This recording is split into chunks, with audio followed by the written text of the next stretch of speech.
Ya, Assalamualaikum warahmatullahi wabarakatuh. Di sini kami dari kelompok untuk membahas tentang ruang guru analisis usability testing kegunaan aplikasi ruang guru menggunakan unsur sistem usability scale. Yang slide selanjutnya, Mas Sultan.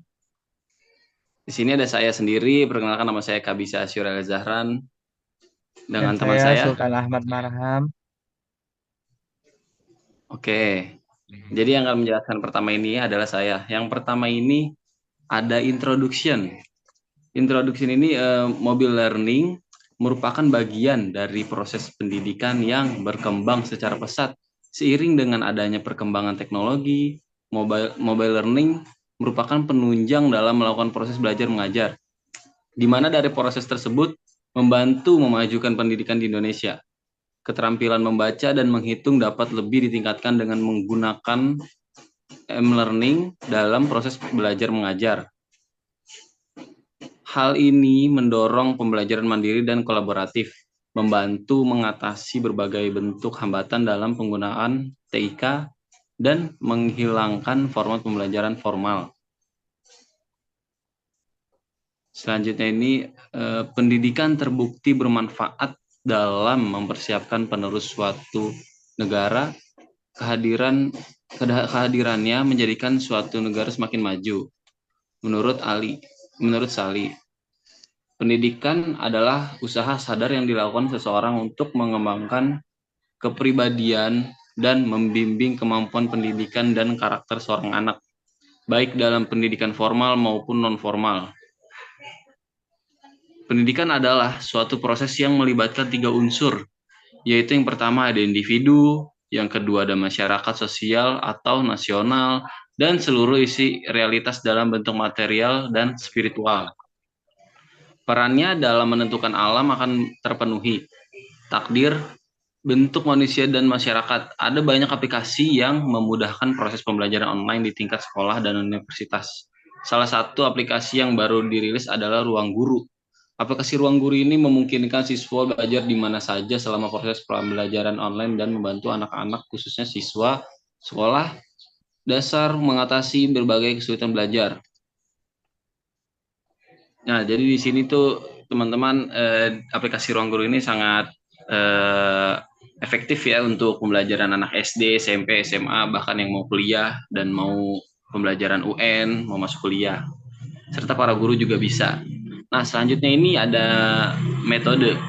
Terdapat metode penelitian yang digunakan oleh peneliti untuk meneliti adalah metode deskriptif kuantitatif yang kita gunakan kali ini.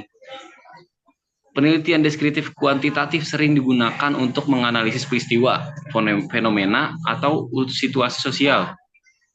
Metode deskriptif kuantitatif merupakan metode yang digunakan meneliti untuk menemukan pengetahuan dan teori tentang penelitiannya pada suatu waktu tertentu.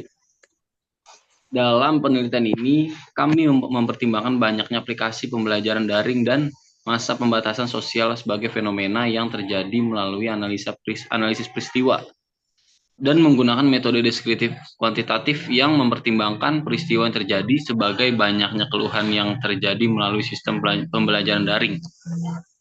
Selanjutnya, usability testing. Nah, di sini tuh usability testing itu merupakan langkah penting dalam pengembangan aplikasi Ruang Guru untuk memastikan antarmuka pengguna yang intuitif dan efektif. Dengan melakukan pengujian kegunaan secara teratur, kami dapat mengidentifikasi dan memperbaiki masalah yang mungkin dialami pengguna saat menggunakan aplikasi.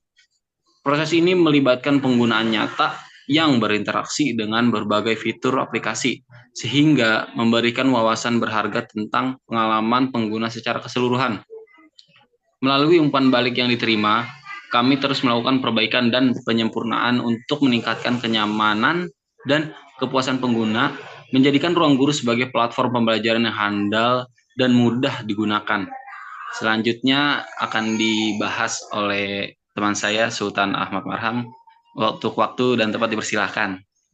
Baik, untuk selanjutnya hasil pengujian menggunakan metode SAS.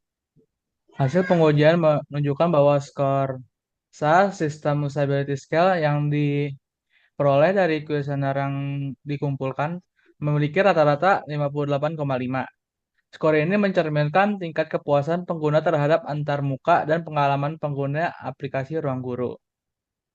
Berdasar skala interpretasi hasil skor SAS di atas, di bawah ini, nilai rata-rata 58,5 masuk dalam kategori grade D dengan range skor SAS 52,5 sampai 75. Kategori ini dapat diartikan sebagai oke dan masuk dalam rentang marginal, yang berarti penerimaan pengguna terhadap aplikasi ini masih bisa diterima namun memerlukan perbaikan. Pada skala NPS, Net Promoter Score, skor ini berada dalam kategori detraktor, yang menunjukkan bahwa masih ada banyak ruang untuk meningkatkan kepuasan dan loyalitas pengguna terhadap aplikasi ruang guru. Identifikasi masalah besar beserta solusi. Error atau kesalahan, ruang guru merupakan aplikasi yang meredupkan tampilan layar sebelumnya untuk mengingatkan pengguna dan menampilkan kotak peringatan atau bantuan yang memberitahu pengguna apa yang harus dilakukan pada saat itu. Untuk menghindari atau mencegah hal ini, aplikasi ruang guru menampilkan kotak peringatan atau bantuan yang memberitahu pengguna apa yang harus dilakukan pada saat itu dengan meredupkan tampilan layar sebelumnya dan memberitahu pengguna tentang peringatan tersebut. Kesimpulan, penelitian ini berhasil menganalisis kegunaan aplikasi menggunakan pendekatan deskripsi kualitatif dan terdiri dari unsur-unsur berikut. Yang pertama, kemampuan belajar, lalu efisiensi, retensi, kesalahan, dan kepuasan. Hasil penelitian menunjukkan bahwa seluruh komponen memberikan kemudahan bagi penggunanya. Nah, di sini segitu aja untuk penjelasan kita tentang aplikasi Ruang Guru menggunakan sistem usability scale. Terima kasih. Wassalamualaikum warahmatullahi wabarakatuh. Jangan lupa like, share, dan subscribe kawan-kawan ya. Dadah.